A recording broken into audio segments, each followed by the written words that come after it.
terima kasih teman-teman atas kehadirannya. Mungkin teman-teman lagi pada sibuk dan segala macam ya berkaitan karena besok sudah memasuki Lebaran juga. Mungkin kalau dari saya paling sebentar aja diskusi sedikit terus sambil materi karena pertemuan pertama ini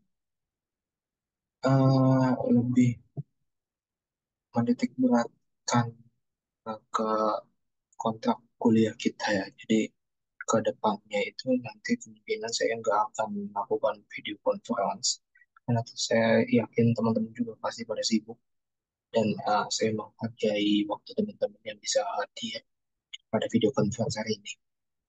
Oke, di sesi pertama ini saya mau ngebahas mengenai pengenalan keamanan sistem informasi. Jadi dosen sebelumnya itu adalah Pak Noviandri yang dimana beliau telah mengajar mata kuliah keamanan sistem informasi. Dan hari ini saya membawakan sebagai dosen pengampu karena beliau ini sebagai dosen koordinator di Kementerian Sistem Informasi.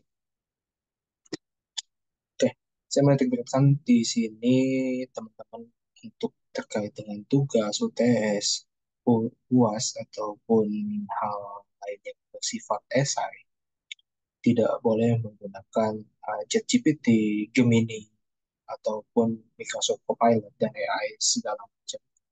Karena di sini kita harus ibaratnya membanggakan atau mengapresiasi orang-orang yang membuat suatu artikel, suatu berita dengan mengambil referensi secara langsung tanpa harus menggunakan AI.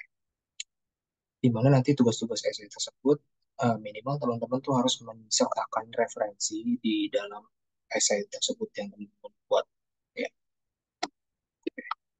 perkenalkan teman-teman, nama saya Abdul Azam Jufri, itu bisa dipanggil Azam. Mungkin beberapa teman-teman ini masih awam ya, karena saya nggak permanen ngajar di sistem informasi, tapi saya sebagai dosen pengampu sementara di semester genap ini. Jadi untuk pekerjaan saya sehari-hari itu saya bekerja di Badan Siber dan Sandi Negara pada tahun 2019 sampai dengan saat ini. Dan kemudian saya juga pernah bekerja di Garuda Food sebagai IT System Development yang membuat microservice API business to business antara penjualan keseluruhan dan juga mobile mobile operasional. Jadi ada mobil operasional yang mengirimkan barangnya. Untuk kuliah saya di Universitas Budi Luhur pada tahun 2019 sampai dengan 2018, S1 Teknik Informatika, jurusannya itu lebih dalam di kriptografi atau keamanan siber. Kemudian di S2 saya mengambil Teknik Informatika lagi di BINUS Graduate Program. Jadi kira-kira 2 tahun ya karena itu harus mempublikasi di jurnal internasional. Di S2 saya itu berfokus ke artificial intelligence atau data science yang berkaitan dengan keamanan siber, yaitu pendeteksian anomali gerakan pesawat. Jadi di sektor penerbangan. Nah, teman-teman kalau mau connect ke media sosial saya itu bisa akses saja di link yang ada di atas, linktree.com/Abdulazam itu nama saya. Jadi untuk pertama-tama kuliahan kita saya mendapatkan teman-teman agar dapat mengikuti atau setidaknya mendownload materi, komentar di media Edlink ataupun menonton video interaktif yang diberikan nantinya. Kemudian nanti ada juga kuis untuk menambah nilai teman-teman terkait dengan UTS ataupun UAS. Jadi meskipun teman-teman mengikuti UTS dan UAS nilainya bagus, tapi kalau teman-teman tidak mengikuti atau kehadirannya sangat kurang, maka teman-teman itu tidak sudah dipastikan tidak akan lulus. Jadi di sini saya menitik beratkan kehadiran teman-teman meskipun sedang sibuk, karena pertemuan di Unsia itu bisa dibilang mudah ya. Jadi di Unsia itu setiap kehadiran itu dihitung berdasarkan per minggunya. Misalkan kelas hari ini pada hari Selasa, maka presensi akan ditutup di hari Senin, teman-teman. Jadi, apapun yang teman-teman lakukan di Edlink ataupun media pembelajaran itu akan dicatat sebagai presensi. Kemudian kalau video conference itu lebih bagus, presensinya itu juga akan menambahkan nilai tambah di UTS ataupun UAS teman-teman. Jadi kalau misalkan UTS atau UAS teman-teman dirasa kurang baik, maka itu akan mendapatkan nilai tambahan dari keaktifan teman-teman di video conference, kemudian di kuisnya juga. Oke, jadi di sini saya mau ngebahas pertemuan pertama terkait dengan keamanan sistem informasi. Kalau teman-teman tahu, sistem informasi di Indonesia itu sudah mencapai di 5.0, ya, industri 5.0. Kemudian dalam mengakses dan menyediakan informasi itu sudah sangat cepat dan akurat.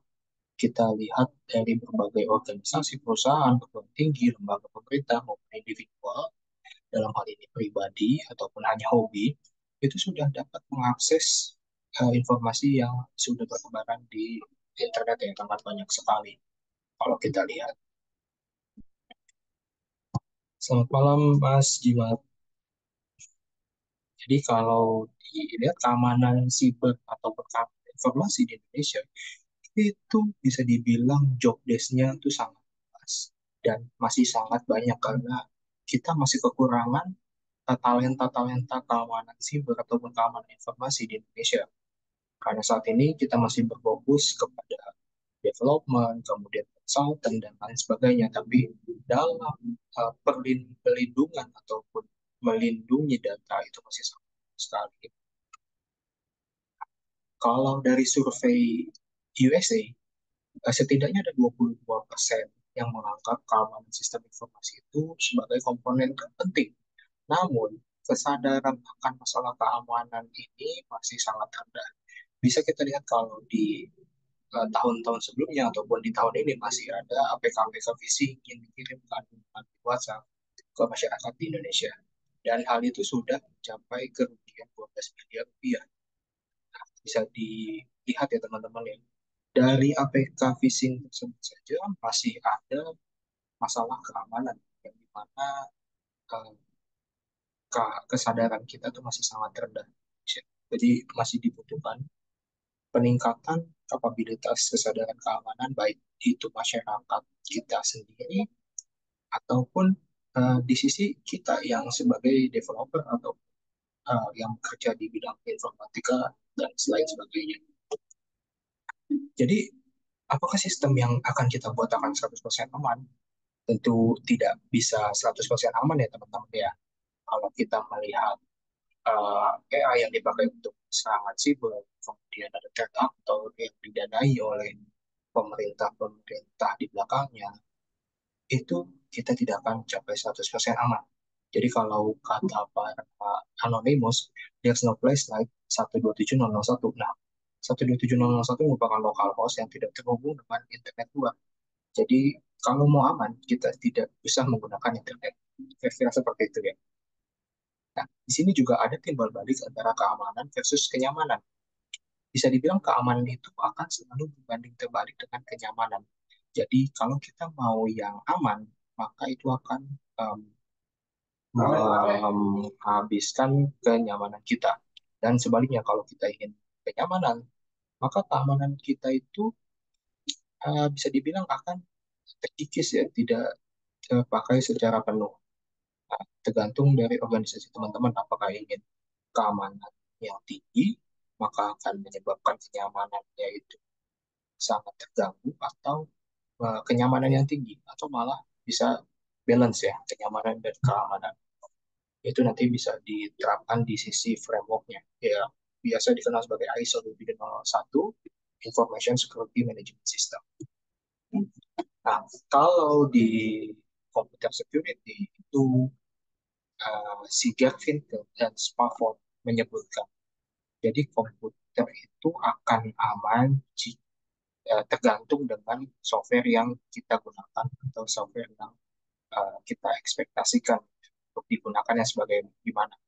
Tapi si DJ Simon itu menjelaskan lagi kalau informasi itu merupakan sebuah solusi mencegah penipuan atau paling tidak mendeteksi penipuan seperti fraud, di mana informasinya sendiri itu tidak memiliki arti fisik. Nah, kedua hal ini sama-sama benar ya. Jadi secara kesimpulan keamanan sistem informasi itu adalah bagaimana cara kita untuk menggunakan sistem dengan aman dan nyaman, setidaknya seperti itu ya. Jadi dua poin penting ini adalah kenyamanan dan keamanan. Kalau kita bicara yang tadi, berarti kata kunci dari kenyamanan dan keamanan itu adalah mencegah dari kemungkinan adanya virus, hacker, cracker, dan lain-lain. Nah, kalau teman-teman mengerti ya perbedaan antara virus, hacker, dan cracker itu. Jadi kalau si hacker itu lebih ke melakukan tindakan ilegal, ya. Ilegalnya itu dalam mengakses data kita. Sedangkan kalau cracker itu lebih tindakan ilegal dari yang tadinya original menjadi crack apa menjadi bisa dibilang tuh bajakan, bisa sebagai cracker. Kemudian kalau kita berbicara masalah keamanan sistem itu, maka kita akan berbicara mengenai resiko juga yang akan muncul. Kalau kita tidak menggunakan antivirus, maka akan terjadi resiko terkena virus. Kemudian terjadi resiko terkena malware dan lain sebagainya. Jadi setiap tindakan kita itu akan memiliki resiko di sistem informasi. Kemudian di topik pertama pertemuan ini kita akan membahas lebih dalam mengenai threats dan vulnerability. Jadi threats itu adalah suatu ancaman terkait dengan sistem dan vulnerability itu terkait dengan kelemahan yang ada pada sistem. Nah, sampai saat ini kira-kira teman ada yang ingin ditanyakan atau tidak?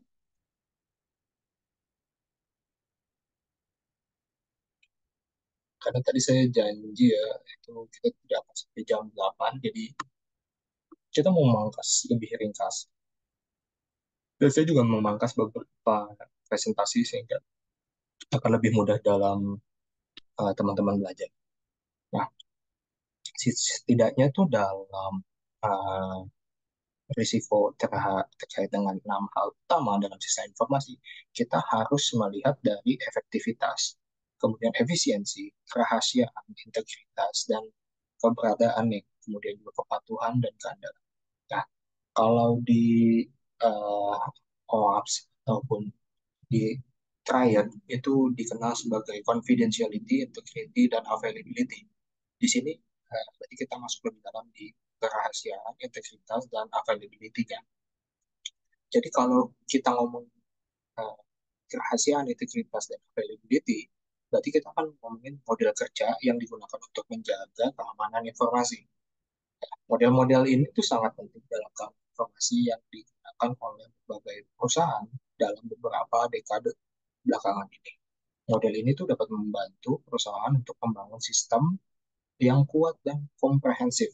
Jadi di dalam CIA Triad, kerahasiaannya itu kita harus dijaga, baik itu komunikasi antara klien dan server ataupun sebaliknya. Kemudian ke dokumennya, integritasnya kita harus cek. Ini kita bisa menggunakan tanda tangan elektronik dan lain sebagaimana macam ya.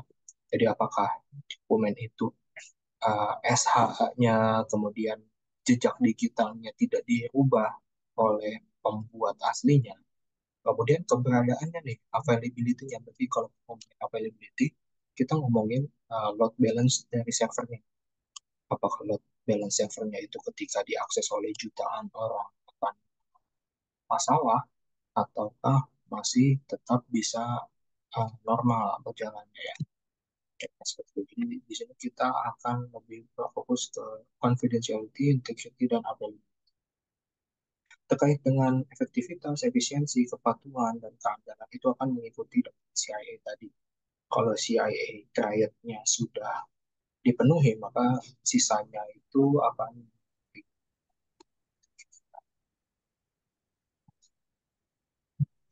dari 6 tadi, berarti ada 10 domain yang keamanan yang harus diperhatikan.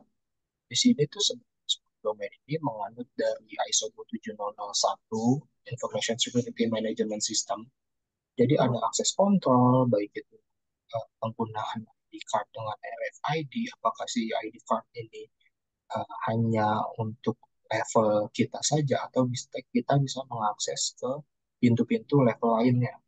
Kemudian telekom aplikasi dan jaringan yang dipakai, apakah di organisasi yang kita kerjai menggunakan ISP 1 ataukah menggunakan ISP yang multi. Jadi kalau misalkan satu ISP itu down, berarti masih memiliki backup cadangan ISP lainnya. Di poin ketiga itu ada manajemen praktis, tergantung dengan uh, framework apa yang digunakan di organisasi. Bisa NIST, bisa ISO 201, bisa CRAS, dan lain segala macamnya. Itu ada banyak banget. Kemudian di poin keempat, pengembangan sistem, apakah sudah menerapkan secure coding.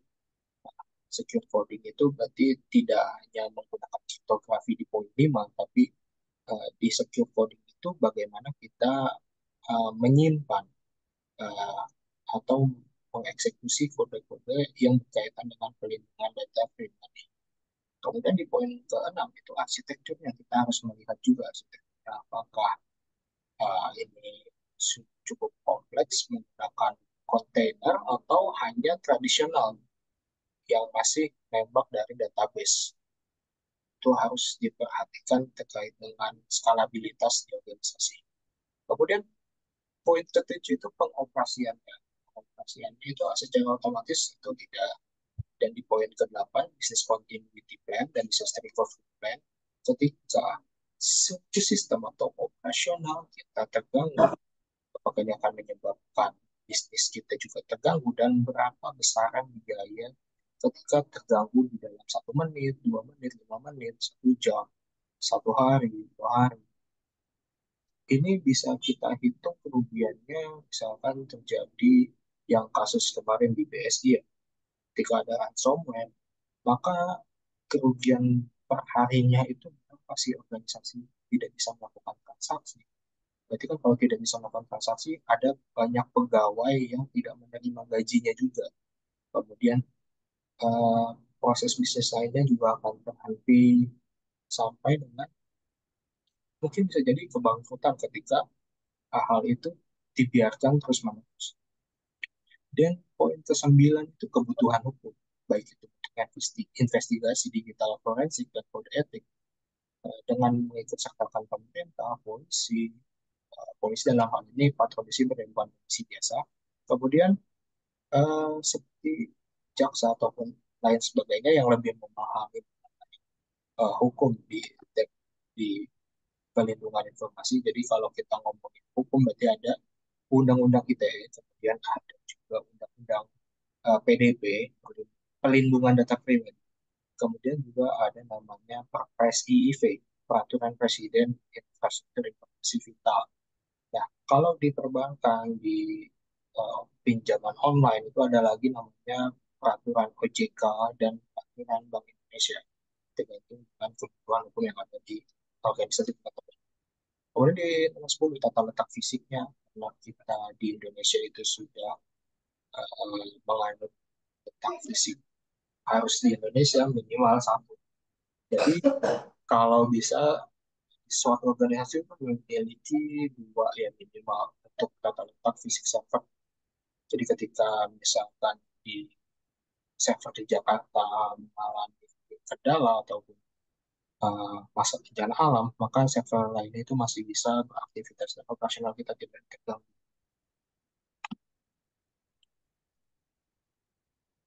Kalau kita ngomongin tadi kan berarti akan ada namanya ancaman atau threat ya yang mengganggu keseimbangan sistem informasi operasional kita. Jadi ancaman itu ada ancaman alam, manusia, dan lingkungan. Apa saja sih alam, manusia, dan lingkungan itu? Ya, contoh-contohnya. Kalau alam itu bisa berbentuk banjir, tsunami, laut, kelembapan tinggi, tanah, dan juga lain-lain yang diakibatkan oleh alam di Indonesia. Tergantung negara lain ya, negara lain mungkin memiliki uh, bencana alam yang berbeda. Kemudian untuk ancaman manusia itu ada malicious code, ada virus, ada logic bombs, trojan, social engineering, hacking, cracking, sampai dengan perusakan. Perusakan ini ketika salah satu orang yang sudah resign dari organisasi kita masih bisa mengakses data yang harusnya itu sudah dimusnahkan, tapi masih dibiarkan gitu aja. Harus diantisipasi. Kemudian juga ada ancaman lingkungan.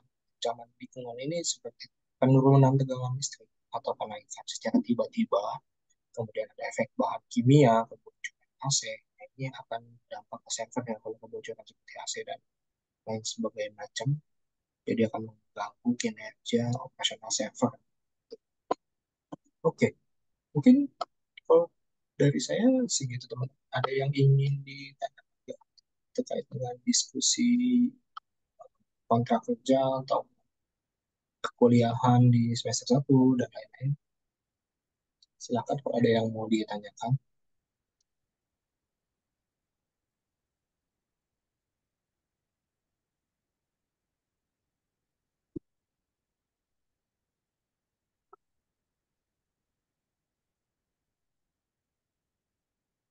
Seperti ini mayoritas masih semester satu ya. Ada yang konversi nggak kira-kira ya? Izin Pak, saya Pak masih konversi. Oh, Mas Ada Pak Jeffrey. konversi Pak sama. Oke, ini rata-rata sudah akuisisi berapa SKS nih? Izin Pak saya 19 SKS Pak. Oke, 19 SKS. Ada lagi yang gede? Kalau saya 83 SKS Pak yang Wah, diakui. Ya, berarti sebentar lagi nih. 63. iya. Oke. Yang paling tinggi 83 SKS saya bisa dihitung berarti kalau 83 di 114. Ya paling enggak 2 semester lagi lah, 1 tahun maksimal lah ya Mas. Jadi kira-kira udah ada yang kepikiran nggak mau bikin tugas akhirnya apa atau penelitiannya apa?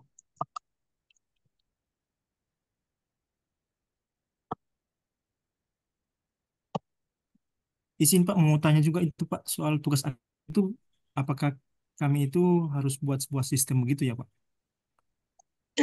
Sebenarnya kalau di sistem informasi saya kurang tahu ya Mas ya. Tapi kalau ngomongin secara keseluruhan ilmu komputer itu ada banyak, tidak cuma bikin suatu sistem, tapi ada namanya framework ya. Kita bisa mengimplementasikan di organisasi kayak ISO 701, kemudian ada Trust, ada NIST, dan lain sebagainya macam. Nah, mungkin nanti itu bisa didiskusikan sama dosen penasehat akademiknya atau pembimbingnya. Kira-kira seperti itu, Mas. Baik Pak, makasih Pak. Oke. Nah, kalau saya mau ngasih info teman-teman ya, terkait dengan uh, riset saat ini di Indonesia itu masih mengadopsi sistem namanya sentimen analysis yang saat ini banyak ya. Jadi kalau bisa dilihat di sini tahun 2023 itu satu paper saya udah publish dan dikutip oleh 4 orang. Berarti ternyata di Indonesia itu masih menganut atau mengikuti pola riset di sentimen analisis. Nah, ini nanti tergantung teman-teman diskusi sama dosen aset akademiknya itu kayak gimana. Kemudian kalau di ilmu komputer sebenarnya ada lagi di bidang kriptografi ya. Kalau kriptografi itu lebih ke implementasi algoritmanya untuk suatu sistem. Nah, teman-teman bisa menggunakan sistem apa aja, kemudian fokusnya itu kalau bisa di organisasi teman-teman. Kalau misalkan sudah pernah bikin aplikasi di organisasi teman, jadi kan tinggal dikembangin aja. Akan algoritma apa, kira-kira seperti itu. Kemudian ada lagi namanya strategic planning ya kalau di sistem informasi. Strategic planning, gimana kita menilai keefektivitasan dari teknologi yang ada di organisasi kita. Kemudian kita akan prediksi atau menilai resiko-resiko yang ada, dan itu menjadi apa yang bisa dibilang ya, penilaian sih, penilaian ke depannya apa yang harus ditambahkan di dalam organisasi kita teknologinya. Terus juga ada gitu gimana cara kita untuk melakukan security awareness ya. Jadi kalau Di situ kalau di Indonesia kan masih banyak nih kesadaran keamanan informasi kita sangat kurang. Nah, kita bisa aja melakukan security awareness, jadi kita mensosialisasikan menggunakan framework-framework yang ada di dunia internasional. Dalam hal ini misalkan ada NIST, kemudian di BSSN itu ada namanya penilaian mandiri keamanan informasi. Nah, itu bisa diterapkan. Nah, ini sebenarnya masih banyak, tapi yang paling banyak saat ini adalah sentimen analisis artificial intelligence terkait dengan sistem yang dibutuhkan untuk tugas akhir atau penelitian. Ada yang ingin ditanyakan nggak kira-kira teman-teman? Izin bertanya Pak Abdul, Boleh, boleh Mas. mohon izin Pak, ini kan terkait sistem keamanan sistem informasi ya. Hmm. Misalkan kita kan kayak ngembangin sebuah sistem atau website kayak gitu, nah yang perlu diperhatikan nggak cuma dari sisi Hmm. coding frameworknya seperti itu. Mungkin apa aja Pak yang perlu diperhatikan, misalkan kayak servernya kan harus update, harus mengikuti kan dengan updatean yang zaman sekarang, OS-nya dari infrastruktur, terus framework dari ininya apa codingnya seperti itu, dan database-nya seperti apa misalkan kayak gitu. Mohon arahnya aja sih Pak. Dan Oke. satu lagi Pak, maaf, satu lagi, Hmm. maaf, Pak Abdul kan di BSSN ya Pak ya. Iya, betul Pak. Eh, ini Pak, kalau untuk TTE itu enkripsinya, kalau BSRE itu pakai apa ya Pak ya? Maksudnya untuk keamanan ininya, datanya. Terima kasih Pak. Oke, terima kasih. Bagus ya. Jadi ditanyakan. Jadi saya mau ngeluarin jurus rahasia. Oke, jadi untuk yang pertama nih Mas, kalau kita ngomongin framework dalam suatu sistem, kita bisa menerapkan yang paling baru ya. Jadi itu namanya ada SDLC kalau teman-teman tahu, Software Development Lifecycle. Tapi kalau di keamanan informasi ada namanya SSDLC. Jadi Secure Software Development Lifecycle. Jadi di sini tuh nggak cuma kita develop suatu aplikasi, tapi kita harus melakukan testing. Kemudian ada macam-macam sebenarnya di sini ya. Jadi ada perbedaannya yang cukup banyak. Sebentar, kalau kita lihat di sini kan SDLC itu testing hanya testing biasa ya, secara black box ataupun white box. Tapi kalau di SSDLC itu ada secure testing sampai dengan code review. Dan di tahapan sebelum apa katanya development itu ada namanya threat modeling sampai dengan design review. Jadi benar-benar secure coding ini diterapkan secara keseluruhan di SSDLC, tidak cuma di server aja, tapi kalau di server itu lebih bersifat untuk melindungi data yang ada di servernya. Tapi kalau SSDLC itu lebih ke user interface-nya. Jadi komunikasi antara sisi klien dan server. Nah, di tengah-tengah itu biasanya ada man in the middle attack atau hacker yang biasanya mengintercept. Nah, bagaimana cara kita untuk mengurangi atau meminimalisir man in the middle attack itu dengan SSDLC? Kira-kira seperti itu. Kalau server ya biasanya kita harus update, kemudian update-nya berkala, kemudian juga jangan lupa setiap library-nya juga harus dilihat apakah ini sudah out of date, ibaratnya tidak didukung lagi ya keamanannya, sehingga kita harus menggantikannya dengan software-software lain di server. Jadi itu tidak server tidak mengganggu ya. Nah, kalau di server itu lebih juga kita lebih gampang menggunakan kontainer.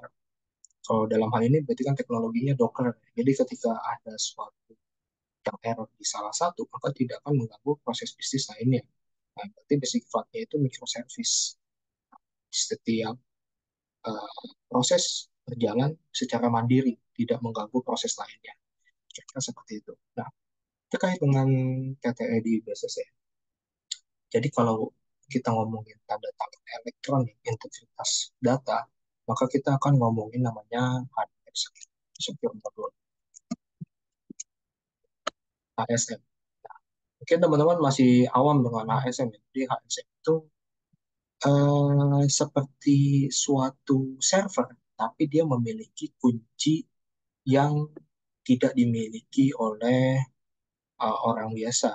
Jadi si kuncinya ini bisa berbentuk kartu. Setiap kartunya itu memiliki unique key-nya apa? kuncinya itu berbeda-beda, jadi tidak sama. Nah, hal ini yang menyebabkan si tanda tangan elektronik itu sulit banget untuk dipalsukan. Tanda tangan elektronik itu integritasnya itu sangat tinggi karena sudah menggunakan hardware seperti modul. Jadi kalau dibilang enkripsinya apa, kemungkinan enkripsi awalnya itu standar. Tapi ketika nyampe di server, itu akan dapat tambahan enkripsi lain di hardware-nya, dari sisi hardware-nya. Nah, kalau kita ngomongin hardware-nya, berarti kan ini harus ngomong ke vendor-nya yang memiliki produknya ini. Kita juga uh, lebih tinggi lah ini tingkat tingginya ya, enkripsinya. Kira-kira seperti itu, Mas Jimat ya. Baik, Pak. Terima kasih atas penjelasannya, Pak. Sangat bermanfaat. Oke, sama-sama. Ada lagi, teman-teman?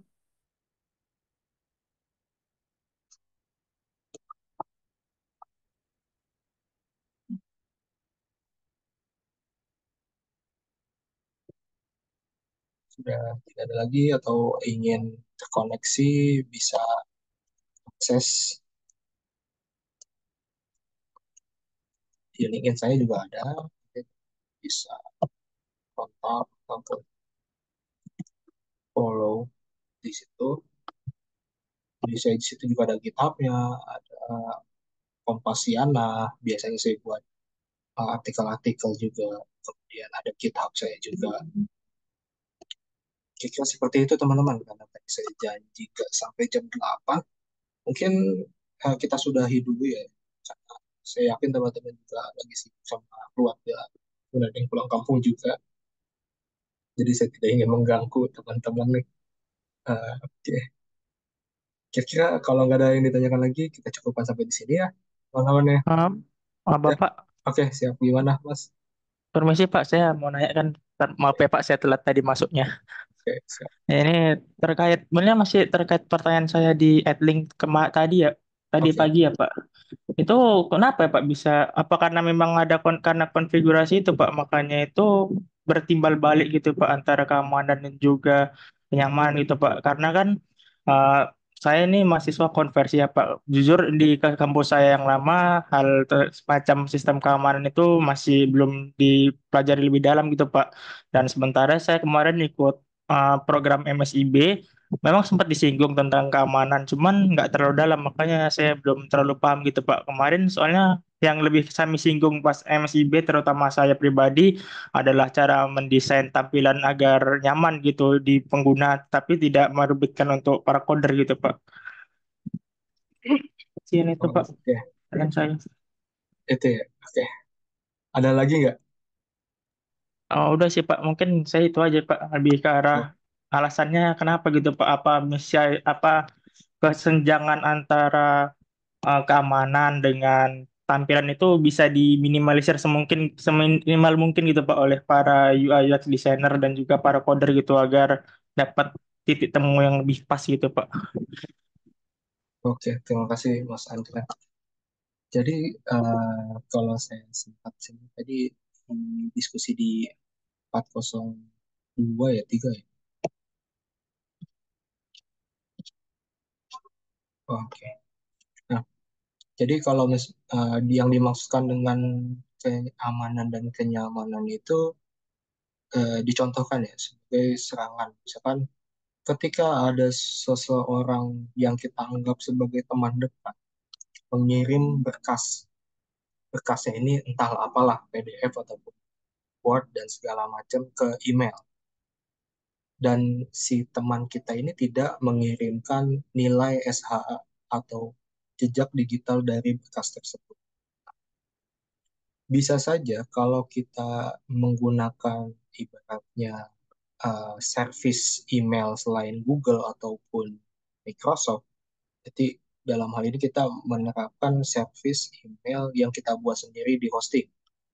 Itu kan belum tentu punya suatu sistem pendeteksi email ketika dikirimkan.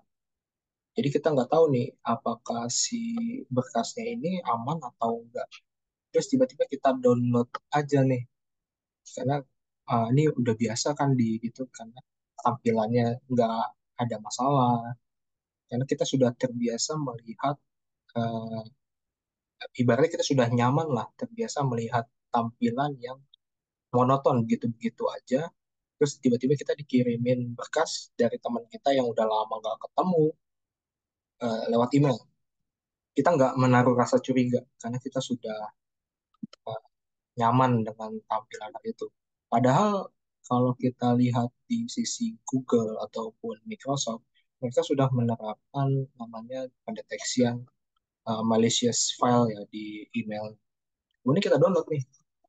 Kemudian habis itu kita download, karena kita tidak aware, kita bukalah. Di dalam berkas tersebut ternyata ada namanya man in the middle attack, seseorang yang uh, apa, mengimplementasikan atau menerapkan suatu injeksi kode. Ketika kita membuka kode tersebut, maka dia akan berjalan di background service. Kalau kita tidak menggunakan antivirus dan organisasi kita tidak, ibaratnya tidak aware lah dengan hal itu, tidak mengaudit apa yang kita lakukan ketika kita download berkas dari luar, maka tidak masuk ke antivirusnya, tidak masuk ke firewallnya, maka hal itu bisa menyebabkan keamanan kita terganggu, gitu ya. Makanya kalau dibilang keamanan dan kenyamanan itu bertolak belakang, kira-kira contohnya sih seperti itu. Jadi mayoritas manusia itu Apa itu? Yang mana? mayoritas manusia itu tidak akan melakukan scanning berkas terlebih dahulu karena mereka sudah merasa, oh ini nyaman karena tampilan yang gue lakukan tuh biasa-biasa aja setiap harinya kayak gini. Jadi ketika di-download, trigger lah kita. Sistem itu tidak mendeteksi apa yang disematkan pada berkas. Dengan demikian, eh, kalau kita ingin aman, maka kita harus mengorbankan sisi kenyamanan dan sebaliknya. Jadi di perusahaan harus menerapkan namanya SOP lah ya. Ketika mendownload file, maka harus di-scanning terlebih dahulu. Atau minimal di sistem email perusahaan organisasi tertentu itu sudah diterapkan otomatisasi. Ketika mendownload file, maka itu akan masuk ke uh, antivirus servernya, baru ketika aman dikembalikan ke teman-teman. Kira-kira seperti itu sih. Jadi tergantung organisasi teman-teman. Kalau budgetnya gede, mungkin bisa diseimbangkan antara kenyamanan dan keamanan. Tapi kalau budgetnya rendah, ya mau nggak mau kita harus mengorbankan salah satu. Gitu, Mas. Jelas Pak, makasih ya Pak. Nah, Apakah oke, sama-sama. Ada lagi yang ingin ditanyakan, teman?